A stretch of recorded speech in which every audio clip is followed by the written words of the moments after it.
चलो, उकताओ मत, जीवन बीत जाए तो भी निराशा नहीं। भजन कर रहे हैं, कोई गलत आचरण तो नहीं कर रहे जिसमें हम संशय करें। इससे बढ़कर के बढ़िया कोई काम तो है नहीं। इसलिए अगर ऐसा कोई हमें कार्य दिखाई देता कि भजन से बढ़कर कोई बढ़िया काम, तो इसको रोक करके उसको करके देखते। सबसे बड़ा कार्य, सबसे महामहिम कार्य मनुष्य जीवन का भजन करना है, वो हम कर रहे हैं। प्रभु मिले ना मिले, हम भजन नहीं छोड़ने वाले। धैर्यपूर्वक बुद्धि को वश में कर लो। इस बात के लिए तुम्हें कभी वो विचलित न करे कि मुझे शांति नहीं मिली, आनंद नहीं मिला, भगवत साक्षात्कार नहीं हुआ, दिव्य स्वप्न नहीं आते, दिव्य महापुरुषों का संभाषण नहीं मिला, अभी हमें लीला दर्शन नहीं हुआ। बिल्कुल आप शांत रहिए, ये आगे से आगे आपको मिलता। और आपको एक आंतरिक बात बता दें, परमार्थ में प्रभु इसलिए आपको आपके सद्गुणों का अनुभव नहीं होने देते कि आपको अहंकार आ जाएगा। जैसे जैसे सद्भावना भजन बढ़ता है, वैसे वैसे अपने में हे भाव आता है, मैं कितना नीच हूं, जैसे भजन करना चाहिए वैसा भजन नहीं होता। ये प्रभु की कृपा होती है कि अपने में अहंकार ना कर दैन्यता आए, और भजन जितना बढ़ाओगे उतने भजन की भूख बढ़ती चली जाएगी। कभी आपको ऐसा नहीं आएगा कि मैं बहुत भजन करता हूं। जब आपको बात आएगी तो हृदय से आएगा कि जैसा भजन होना चाहिए वैसा नहीं होता। ये सच्चे भजनानंदी का लक्षण है। उसका हृदय बोलेगा चल रहा है, बस एक क्रिया मात्र चल रही, जैसा होना चाहिए वैसा नहीं हो रहा, क्योंकि उसके सामने वो महापुरुष हैं जो प्रेम रस में डूबे हुए हैं। देख रहा है उनकी स्थिति को, तो उसको अपनी स्थिति बहुत लघु लग रही है। प्रभु अहंकार अपने जनों में नहीं आने देते। संसार का महत्व हट रहा है, प्रभु का भजन बढ़ रहा है, यही हमारा परम लाभ है, परम सिद्धि है। तो शनै शनै रूपर में तो धीरे धीरे तुम विषयों को छोड़ो। शनै शनै क्यों कह रहे? जैसे सेवक जी कह रहे, सहत सहत बाढ़ है भगति। आज से एकदम ये नहीं ये नहीं ये नहीं ये नहीं, 1 2 दिन 4 दिन 5 दिन फिर उसी में गिरोगे, ऐसे नहीं। एक एक विषय को समझते जाओ धीरे धीरे, और जो छोड़ते जाओ उसे दोबारा पकड़ो मत। जैसे क्रमशः धीरे धीरे आपको बाजार का नहीं पाना, लंबा समय 1 वर्ष का दिया, मतलब गया, इस जीवन में दोबारा नहीं पाना है, गया। ये हम उन उपासकों को कह रहे हैं जिन्होंने भगवत प्राप्ति का दृढ़ निश्चय करना है या कर चुके हैं, जो सीधे लक्ष्य बना चुके हैं इसी जन्म में भगवत प्राप्ति। अब आपको 2 टाइम ही केवल भोजन करना है, एक 11 से 12 के बीच में, और एक 8 से 9 के बीच में, बस। फिर नहीं लेना, कुछ नहीं लेना। ये रसेंद्री का संयम प्रारंभ हुआ। महापुरुषों से सुना है कि आपकी और इंद्रियां सब वश में हो, रसेंद्री वश में ना हो तो आप जितेंद्री नहीं माने जाओगे। अगर रसेंद्री वश में तो स्वाभाविक सारी इंद्रियां अपने आप वश में हो जाएंगी। वनवासी को रसेंद्री पर विशेष अधिकार कर लेना चाहिए। हम लोग रसेंद्री को एकदम छूट दे देते हैं और सोचते हैं अन्य इंद्रियों पर हम अपना शासन कर लेंगे। असंभव। मूल है रसेंद्री, रसेंद्री को सुधार लो, सब ठीक हो जाएगा। इसी से सब है। तो रसेंद्री सुधारने के लिए जैसे जैसे आपके कदम बढ़ रहे, जैसे जैसे महापुरुषों के द्वारा सिद्धांत हमारे सामने आते जा रहे हैं, जो जो कदम बढ़ाते जाएं बिल्कुल आगे आप बढ़ाइए, पीछे मत हटाइए। कोई भी परेशानी है, 1 हफ्ता 10 दिन, बस औषधियों के द्वारा उसे क्रॉस कीजिए, उस समय को खत्म। फिर इसके बाद आपको वो, अगर आप कमजोर हैं तो फिर आप बार बार गिरेंगे, फिर बात नहीं बनेगी। एक बार आपने शासन किया इंद्री पर, बस चढ़ते चले जाओ। दुश्मन को सांस लेने का अवसर मत दो। देखो, वही धोखा खाता है जो अपने शत्रु पर दया करके बख्श देता है। चतुर शासक शत्रु को बख्शता नहीं है। जो इंद्रियां हमें अनंत जन्मों से हमारे प्रीतम से विमुख रखकर हमारा नाश करती रही हैं, आज गुरु कृपा से उन पर शासन करने का हमें अवसर मिला है। दुश्मन नीचे दब चुका है, आप ऊपर से उसको छोड़िएगा नहीं, आप चढ़े बैठे रहिए जब तक उसकी दम न निकल जाए, फिर बात हो जाए। उसकी दम निकल गई तो अब हमारी दम रहेगी, अब हम अपनी दम से चलेंगे प्रभु की तरह। इंद्रियों की दम निकल जाना, मन की दम निकल जाना, विषयों के प्रति आकर्षण नष्ट हो जाना, मन मरा अर्थात विषयों की स्फुरना ही बंद हो गई। ये करना ही है, ये नहीं कि बस अब कुछ दिन की और बात है फिर नहीं। अब ये जन्म के जितने भी हमारे अंदर दोष हैं, झूठ ढूंढ करके उनको शनै शनै रूपर मेद बुद्धिया धृति ग्रहितया, बड़े धैर्य पूर्वक धीरे धीरे कदम बढ़ाओ, जो छोड़ते जाओ, दोबारा उधर मत देखो। जितने कम से काम चलने लगे बहुत अच्छा है, हर समय भजन परायण रहो। ये विषयों के सेवन से कोई शांति नहीं मिलती। जल्दीबाजी विषय त्याग के लिए भी न करे। देखो ये बहुत शोधी हुई बात भगवान कह रहे हैं, आज से ये बंद, आज से ये बंद, आज से बंद। नहीं बंद कर पाओगे। धीरे धीरे एक चीज छोड़ो, 2-4 महीने आराम से रहो, फिर धीरे से छोड़ो, फिर धीरे से छोड़ो, नाम को पकड़े रहो।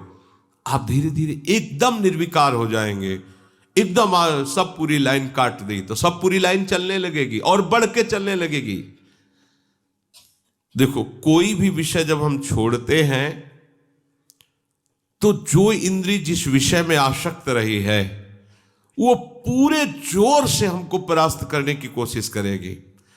जितना पहले सेवन नहीं करते उससे अधिक सेवन करने लगोगे। जब आप छोड़ने का संकल्प बनाना चाहोगे वो आपको ये दिखा देगी कि तुम मेरे बिना जी नहीं सकते हो।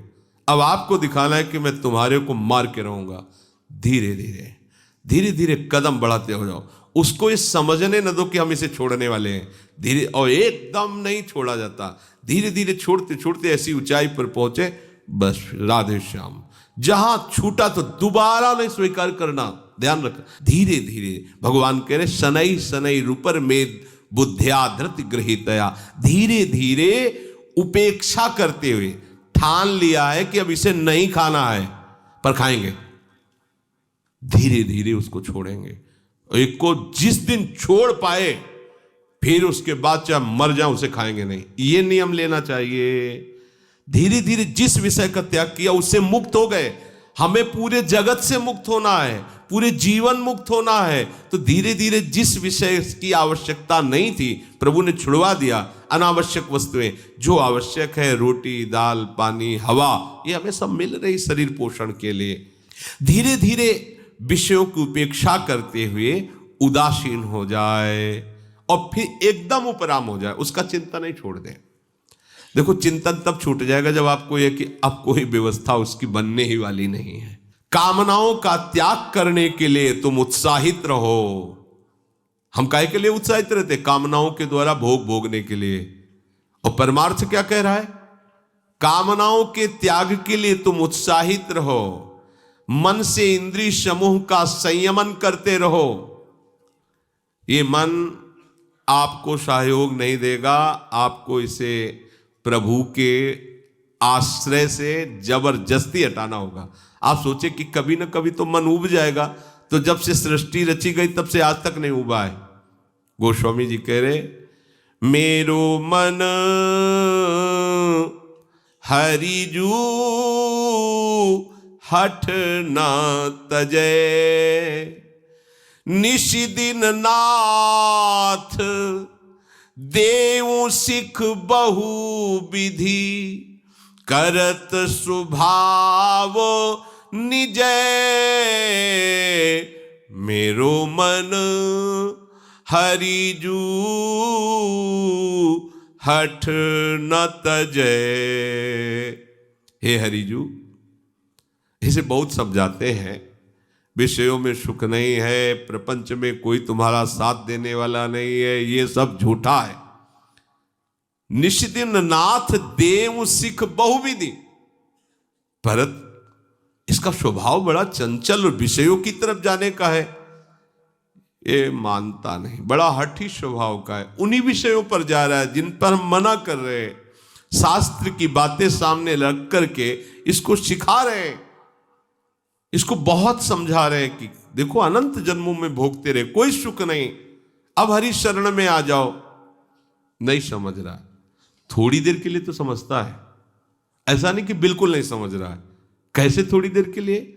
बोले ज्यों जुवती अनुभवती प्रसो,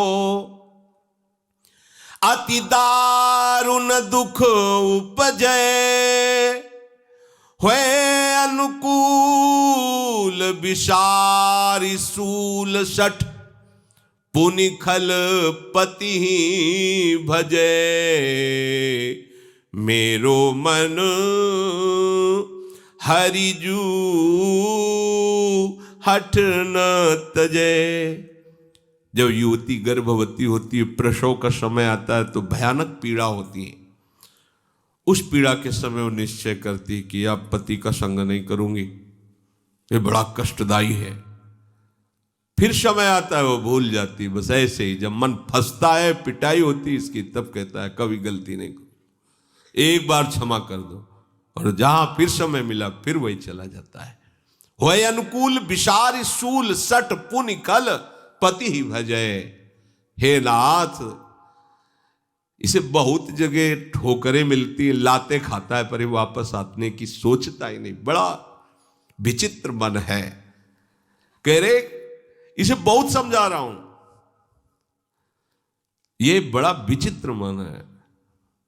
ये 100 जूता खाएगा, फिर भी वहीं जाकर के बैठेगा, पैर छूने की कोशिश करेगा कि मुझे बैठे रहने दीजिए उन्हीं विषय द्वारों पर। लोलुप भ्रम ग्रह पशु ज्यों जहां तहां, सिर पद त्राण बजे। पद त्राण जूता को कहते हैं, सिर पद त्राण बजे। जूते का प्रहार खोपड़ी में खाकर फिर भी 100 जूता खाए, तमाशा घुस के देखे जाए। गांव की कहावत में ये मन की दशा ऐसी है, ये विषय लोलुप मन बार बार। आप देखो, 5 मिनट के अपराध में पूरे जीवन के लिए सजा हो जाती है। 5 मिनट के मन के अधीन होने पर ऐसी क्रिया बन जाती है जिसका परिणाम होता है पूरे जीवन की आजीवन कारावास। सोचो, 5 मिनट हम नहीं संभाल पाए तो आजीवन हमको दंड भोगना पड़ा। और अगर ये जन्म नहीं संभाल पाए तो हमें कितना बड़ा दंड मिलेगा। आप यही की बात समझना। अच्छा, आपको लगता है कि हमारी कोई बात जान नहीं रहा, हमें तो कोई सजा नहीं मिली, हम तो यहां स्थूल कानून है। एक सूक्ष्म अदालत है जिसमें किसी गवाही की जरूरत नहीं है, किसी रिपोर्ट की जरूरत नहीं है, किसी भी वकील की जरूरत नहीं है। बिना वकील के, बिना गवाही के, बिना किसी कानून के अपने आप वो आपको सिस्टम पहुंचा देगा उसी दंड पर। एक 5 मिनट की गलती जीवन की खुली तो आजीवन कारावास, और आजीवन पूरा तुमने बर्बाद किया भगवत विमुख होकर, तो इसका दंड यमपुरी में मिलेगा। ये कल्पों में मिलता है, कल्पों में। बोले 5 मिनट की गलती के कारण तुम्हें आजीवन कारावास, और पूरे जीवन भगवत विमुख रहकर गंदे आचरण करते रहे, कोई नहीं जाना माना, निकल गए यहां से तो निकल गए, लेकिन वो सूक्ष्म अदालत जो यमपुरी है, वहां तुम्हें कल्पों की सजा होती है। वहां ये तुम्हें लगता होगा कल्पों की कैसे? ऐसे ही जैसे 5